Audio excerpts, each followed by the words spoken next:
these 6 stars somehow turn into 22 stars, arriving very quickly in a row. And that's a slap in the face to the law of conservation of mass. Kids will be watching this movie for physics' sake.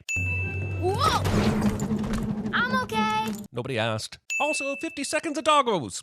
Dogos. Oh no, this attempted cuteness overload really is going to try and short-circuit my brain, isn't it? Building this giant bridge just for this tiny town. Do you hear that lack of traffic noise? That's the sound of your tax dollars being wasted. Parental negligence. I'd give all the sins back if this movie started with this Tuck Everlasting crew learning a graphic vehicular tortoise-side lesson about looking both ways. Oh, I'm sorry. Did you think I was going to go light on the kids' movie? Do you even know me? If you accidentally clicked on this, now's the time to turn back, little turtles. It's about to get very dark and sweary on this highway.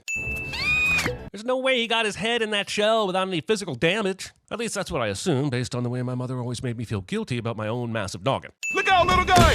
A movie starring animals starts with a prime example of why you should just run over animals instead of swerving to avoid them. Achieving 0G when you haven't even started free-falling yet. This waste of animation decides to scream into the air for help instead of into the radio in his cab that we saw him use seconds ago. Oh my, that's not good. There's no way you heard that yell for help but didn't hear a semi-truck cut through a half-dozen steel cables while skidding to a stop. You're in Adventure Bay. Here, we call the Paw Patrol. You gotta call the who? If there was a group of dogs that could talk, drive vehicles, and were known for saving the day, I'm pretty sure the entire human population would already know about them. Especially you, considering your license plate is from nearby Adventure City. Passing on the wrong side of a double yellow. Rocky, I need you to shut down the bridge and control traffic. Rocky picks the you flares that deploy in front of said traffic with no warning and should have caused a 20-car pileup. Chase, it's all up to you. Which is confusing, considering Sky has a helicopter and could probably zip over. A dog? Actually, sir, I'm a puppy. Choosing semantic conversations in life or death scenarios. Now let's get you out of here. This dog has no thumbs. Purse chickens. It's like waffles, pancakes, and French toast. Sorry, Rebel, I'm not taking one bite of any food that's been sitting open in that mechanical bag of holding you got going on. Especially those gravity-defying fruit berries. That ain't right. Let's get you back to your family. Your mom's just been chilling over here waiting to see how things turned out. She'll be thrilled to have you back. And by thrilled, I mean completely and utterly ambivalent, because she's a f***ing turtle. Maybe you should just pick that up and put it in the trash. Yeah? Or what? Or I'm going to pick you up and put you in the trash. Hey, I don't want no trouble. Right, because empty threats are the best way to change behavior in bullies. Science! In a surprising twist, the leading candidate has dropped out of the race. And in a not-so-surprise twist, another movie depends on news position to do its expositional dirty work. I won this election fair and square. Well, maybe not fair, but who's keeping track? Saying this while being recorded on stage with an amplification device in your hand that you decide to only cover for part of the time. When I'm done with this place, you won't even recognize it. Thinking that children can't handle a nuanced villain. You answer your own calls? Liberty has been toxic fandoming here for a while, but I can't really pay attention to anything she's saying because I'm wondering what device she's using to call the Paw Patrol. Please, we need your help. Come quickly. Not saying goodbye and abruptly hanging up on the group of people you were just fan-pupping over mere seconds ago. I don't want to go back to Adventure City. I know it was tough, but that was a long time ago. Discounting someone else's trauma. I promise it will be nothing like it was when you were little. Making promises you absolutely cannot keep to a traumatized person you are convincing to do something outside of their comfort zone. Come on, you can do better than that. Yeah, super scared puppy, get over it. Smile despite your pain. Teach the children to ignore and suppress their discomfort and pivot to pretend happiness. Sky, Chase, Rocky, Marshall, Zuma. I swear the one-line pitch for Paw Patrol was, what if a boy band, but puppy dogs? There's no way these interior windows have been cleaned enough for me to find either of the instances of attempted death by bacteria at all cute. Also, now is when children everywhere turn to their guardian and whine, but the Paw Patrol doesn't have to buckle up on their car ride. This place is so much bigger than Adventure Bay. I bet we could charge twice as much for the playset. This absolutely terrible right turn into oncoming traffic. There's a reason his character is named Ryder and not Driver, I guess. Kits. It flies around and sucks up clouds, then brings them back to the lab so we can study them. That's not how clouds work. I see that if we want some real science stuff, we're gonna have to wait for Ada Twist to have a movie. Suck up those clouds or I'm closing this university forever. This cumulodingus and his misunderstanding of the power of a mayor. A misunderstanding the movie apparently also suffers from, considering everyone takes this threat as real. I've got a bad feeling about this. Ruining Star Wars by trying to force your content into the Star Wars universe. Disney is doing a good enough job at that on their own movie. Yeah, couldn't have missed that. Is this movie saying that the Paw Patrol found land and did construction on this headquarters in the short amount of time since the distress call? Or is this movie saying that the Paw Patrol already had a headquarters of this magnitude that they've just never used before? Either way, movie is a liar. How can we afford this place? Officially licensed Paw Patrol merchandise. Capatrolism. Also, how do you think the pups left off the shirt are feeling right now?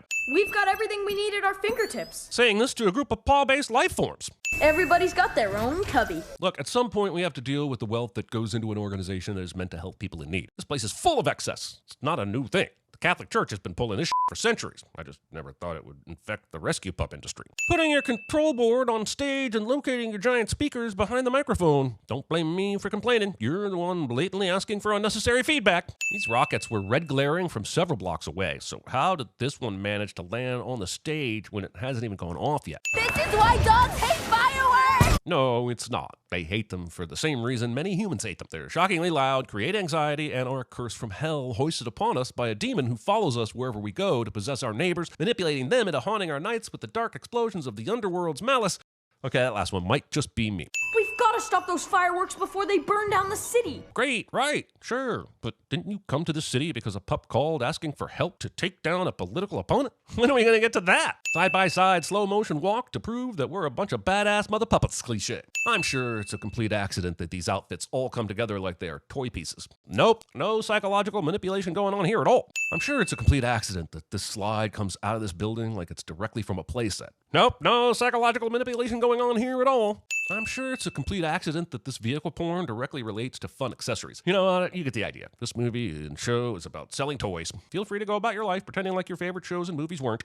Also, having your rescue vehicle slowly elevate while spinning out of a covered hole when people may already be experiencing third-degree burns from an errant pyro missile. You're taking Main Street at rush hour? No wonder you're stuck in traffic. And I just happened to be nearby to convey this information. Also, sure, this is trouble for the cars, but why is the movie not showing us what's going on with the helicopter? Shouldn't we have seen Sky zoom past when these guys stopped? Also, they named her Sky because she's the one that flies, didn't they? Did she not have a name before she was on the team? I hope her real name is Barbara. This is illegal. See that? I'm like a furry GPS. My ex-girlfriend's excuse for how we always accidentally ended up at certain conventions somehow makes it into the script. The chopper is still behind them? Did she fly through the parking garage? Where the hell has she been this entire time? Having to admit that a movie based on a children's show is now my favorite Transformers movie. Wait, they're lowering him down? With what extra rope? He was clearly as far down as possible in the wide shot already. As a professional journalist, it's important that I remain unbiased. Giving this line to Jimmy Kimmel. The Paw Patrol have humiliated me for the last time. Wishful thinking. Taken from the box office of the movies The Protégé and Reminiscence, there's no coming back from being trounced by Paw Patrol. The movie will now play a somber Alessia Cara song for a couple of minutes because how else is it supposed to get the runtime over an hour? Leaving your eggplant exposed. No, I'm serious. Your eggplant will shrivel up and wilt in direct sunlight. Why is everyone giggling? And the director said have Tony throw Liberty an apple so that the audience will know the reason he only has prices on a few of his fruits is because he's an asshole. The Humdinger Hyperloop! Mr. Mayor, have you considered the possibility that this is the single dumbest idea that anyone has ever had, ever? Elon Musk press conferences. This is a new low for subway service in this city, and that is saying something. This is a line for the adults watching the movie, and I promise you that all of us are looking at those pristine floors, clean seats, clear windows, and freshly disinfected handrails as if they would be a gift from the transport gods. Our judgment is firmly placed on you for having insane subway standards. Also, everyone is rightfully flipped around because the train is upside down, but this guy calling Paw Patrol seems to be miraculously hanging onto the floor of the subway by his toes? In a surprising twist that surprised nobody. M. Night's The Village. I can't believe Humdinger thought this was a good idea. I can't believe there is a city that allows a mayor to do whatever they want without having to go through approvals for safety protocols or how to spend money. So Rubble's idea of fixing this issue is just cementing the base? Even if that were a fix, are they planning on waiting the full 28 days for it to cure? Started to highly doubt this movie's ability to function as an educational course on construction. Nice work, Rubble. But the rest of you guys that did stuff, I don't remember your names, but yeah, your efforts were meaningless. Chase is on the case. And then this dumb dog runs up about 10 flights of stairs or casually waits for the elevator rather than hop a ride with the Pinkocopter pup to get to the top and, Let's beat this rescue alone. Marshall, get your ladder up to the train. Marshall has a ladder that can reach the train, and that wasn't your first plan? Your first plan was to have Chase use a suction cup to zip line over to the train, and then what? Have them all zip line back against gravity? Also, good thing Chase is on a case of vertigo, because that suction cup detached the second that train moved. His forced character growth plotline saved his life. Nice work, Marshall. I mean, sure, this works for these four, but do you realize how treacherous it is for the rest of the passengers to get down here to this exit spot? What kind of leader gives up on someone the second things get hard? Chase would be K9 out of 10 at CinemaSins. He's more of a cat person. Encouraging species prejudices in a children's show. So what's your story, kid? Well, it started out as kind of rescue heroes, but with dogs, and is suddenly feeling very Toy Story 3. Naming your dog Gary with 2 R's, and then somehow inspiring someone else in the neighborhood to do the same with their dog. How long has this been happening? It started a couple days ago. A couple days ago? This just started, and you already have an entire dog wall set up? Not to mention the dogs in the prison acted like they'd been there long enough to have the hope sucked out of them, and said things like, You're gonna be here a while. why would you even say that after just a couple days? After today's little subway snafu, Slipping an abbreviated into your kids' movie. Did you think it stood for Situation Normal All Furried Up? Seriously, WTF. I'm not sure why Liberty chooses to lift up a wooden doghouse rather than just walk in and keep talking, but clearly she's hella strong, and this superior strength is never exploited for the remainder of the movie. While you chew over that knowledge I just dropped, I'm gonna get us out of here. She did drop some knowledge, that's true. But no one addresses the tension between Ryder and Chase. Someone needs to remind the pup that he should believe in himself, and that confidence shouldn't come from a childish overlord. Well, there's one thing I forgot to mention. Liberty forgets to mention that any dog near the back wall would be crushed beneath concrete debris. What a bitch. Get him! If attacking these assholes when they entered the dungeon was always an option, why even take out a wall in the first place? Yes, we're free. Open all those doors! All right, pups, let's roll. Ryder is going to leave all the dogs to find their owners without any assistance. There are so many people needing to find their dogs. How is this happening in a movie about dogs?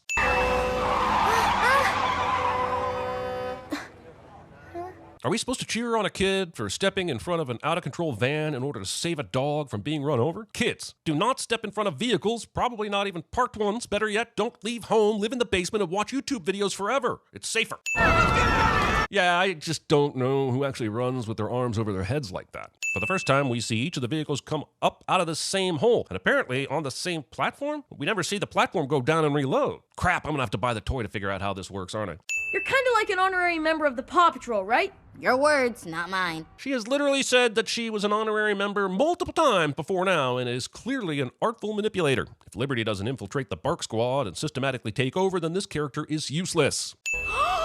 If Liberty says anything other than, you got me a goddamn scooter, with all the tech available, you went with a Vespa-looking salmon pink scooter, f*** off, Ryder, call me when my Corvette is ready, then I'm adding 12 cents. This is amazing. This is the greatest thing I've ever seen in my life. Also, the Paw Patrol already has a female character with a pink-colored vehicle. I guess this show is literally doubling down on the pink is for girls and all other colors are for boys vibe. You might want to hang on. Asking a dog with no seatbelt options and no arms to hang on to anything. Hold on! There's a car in the water! It's almost like someone put it out there so my vehicle would finally have something to do. The Paw Patrol vehicles seem to be able to do an awful lot of incredible things. I'm surprised that Zuma's water rescue doesn't have a powerful winch that could have pulled the car to the surface. Seems that maybe the movie just wanted a dramatic moment where a family almost drowns, but somehow comes out smiling. I'm not going anywhere with you. Ryder doesn't immediately leave and let natural selection take its course. I'll release the cables manually from above. Once I've lowered you down safely, I'll rappel down the elevator shaft. You'll do what now? I mean, Humdinger is clearly the dumbest for coming up here after a hurricane was unleashed, but Ryder suggesting that he should or could manually release the cables in an elevator after the power goes out is a really close second. There are no winners here. Nice job, Ryder! See you on the ground! How much cable does Ryder have in that tiny wrist launcher? For the love of nanobots, where is it all coming from? I guess we're assuming our heroes got everyone out of this building safely, or is everyone dead? Ryder, I can see your light! Would it have made sense for all of them to have tracking beacons on their gear instead of flashing light and wimpy bleep? Sure, but the dumbasses that designed their tech only spent time making the transformations look badass and completely forgot to have them be logical.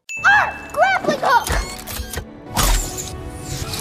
deciding after 70 minutes that it's time for actual physics to matter. I chose you because you were the bravest pup I'd ever seen. Brave doesn't mean you have to leap between two buildings and risk your life. Brave also encompasses going back down the building, then across the street to the adjacent building, and then ascending several stories to find your friend. You don't have to be stupid. The longest a dog has ever jumped in perfect conditions is just under 37 feet. If we assume that Chase is about 3 feet from paw to paw, then from this underneath shot, we can see the jump is about 12 chases long, or right around 36 feet. So everything checks out, and there's nothing ridiculous at all about this dog making this jump.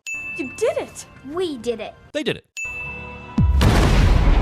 How exactly did destroying the machine dissipate the storm that fast? It's not like the machine was creating a storm hologram or something. Those storm clouds were independently storing. This would be like a dam with a crack flooding a town and then blowing up the dam to vaporize the water. And that makes no damn sense. I am never taking this off. That's a disgusting idea. I want to take this special occasion to introduce you to the newest member of the Paw Patrol, Adventure City's very own... Arf! Skip! Movie does not contain a post-credits scene where Bob the Builder shows up to jumpstart the Spin Master cinematic universe.